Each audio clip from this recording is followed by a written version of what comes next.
কোটা পুনর্বহালের আদেশের বিরুদ্ধে এবং ২০১৮ সালের পরিপত্র পুনর্বহালের দাবিতে চতুর্থ দিনের মতো আন্দোলনে নেমেছে ঢাকা বিশ্ববিদ্যালয়ের শিক্ষার্থীরা।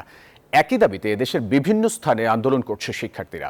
সকালে হাইকোর্টের রায় নিয়ে আপিল শুনানি পেছানোর সিদ্ধান্তের পরেই বিভিন্ন হল থেকে মিছিল নিয়ে লাইব্রেরির সামনে জড়ো হন শিক্ষার্থীরা। এ সময় কোটা বিরোধী স্লোগান দিয়ে বিক্ষোভ প্রদর্শন করেন তারা।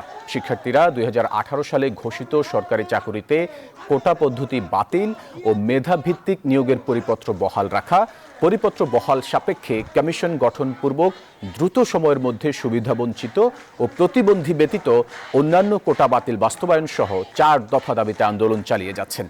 এ সময় কোটা ব্যবস্থা বাতিল না হওয়া পর্যন্ত আন্দোলন চালিয়ে যাওয়ার ঘোষণা দেন শিক্ষার্থীরা। ছাত্র সমাজের যে প্রতিবাদ বা ছাত্র সমাজের যে শক্ত অবস্থান, এটার প্রতি সরকার বা হয়তো হাইকোর্টের বৃদ্ধাঙ্গুলি দেখানো, এটার বিরুদ্ধে আমরা ছাত্ররা রাজপথে থাকার সিদ্ধান্ত নিয়েছি। চাকরি তার, মেধা তার, যোগ্য জায়গায় যাবে সে, যোগ্য যে, এটাই আমাদের দাবি। আমরা চাই যে কোটা সংস্কার করে 10%-এর মধ্যে হোক এবং আমাদের দাবি যদি মানা না হয় তাহলে আমরা আমাদের আন্দোলন আরো বৃহৎ করে